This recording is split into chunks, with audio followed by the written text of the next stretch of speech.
Ano ba talaga yung pinakamagandang gamiting electrical panel board kung magpapagawa ka ng property mo? So dito sa tatlong klaseng electrical panel board na nakikita nyo, regardless kung ano mang property yung ipapagawa nyo, ang pinakamagandang gamitin dyan is itong bolt-on type na panel board. So bakit nga ba? So itong bolt-on type kasi, gawa talaga sa makapal na metal yung panel niyan, tapos yung mga busbar niyan sa loob na copper ay talagang makakapal sila.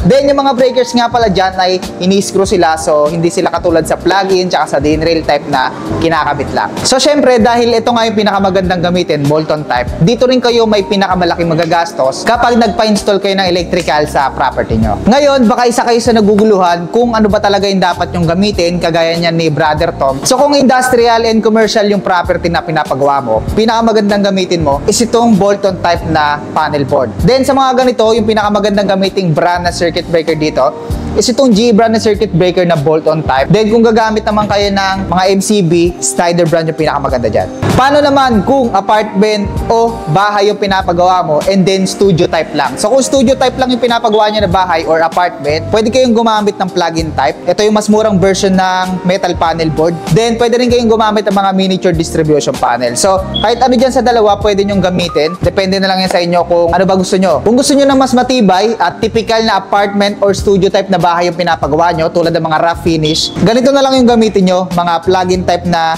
panel, then gamitan nyo siya ng G brand na circuit breaker. Ngayon, kung modern design yung pinapagawa mong studio type na bahay o kaya apartment, condo, mas magandang gamitin mo is yung ganito mga miniature distribution panel, kasi itong mga ganito, modern na yung panel niyan, modern na rin yung mga breakers. Mas maganda na silang ibagay sa mga modern interior design. Nga pala, sa mga ganitong miniature distribution panel, ang pinakamagandang gamiting brand na circuit breaker dito is itong Snyder brand na miniature circuit breaker.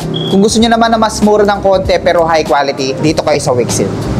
Paano naman kung malaking bahay yung pinapagawa mo? So kahit ano dito sa tatlo na to, pwede mo silang gamitin. Pwede kang gumamit ng bolt-on type, pwede kang gumamit ng plug-in type, and pwede kang gumamit ng modern miniature distribution panel. Pero kung talagang meron kang budget, we highly recommend na mag bolt-on type panel board ka, then gamitan mo siya ng G brand na circuit breaker, bolt-on type.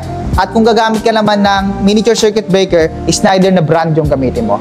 So again, kung malaking property yung pinapagawa mo, mapa-industrial, commercial, o residential man yan, bolt-on type yung pinakamagandang gamitin dyan. Then kung modern design naman yung pinapagawa mo, kung bahay o apartment man yan, at hindi naman kalakihan, katulad ng mga studio type, mas magandang gumamit ka ng ganito mga miniature distribution panel, kung saan modern na nga yung panel niya and modern na rin yung mga breakers. And lastly, kung rough finish na studio type na bahay or apartment, o kung second floor man na bahay yan pero di naman ganun kalaki, pwede na kayo dito sa plug-in type. So yun lang, kung meron pa kayong mga gustong itanong, comment lang kayo dyan sa baba. Kung meron kayong mga gusto i-canvas or ipa-quote, tawagan nyo yung message nyo lang kami, free quotation naman tayo. At kung around Metro Manila lang kayo guys, bisitahin nyo na kami dito sa store. Nandito lang tayo sa Karuhatan, Valenzuela City, malapit sa SM Valenzuela.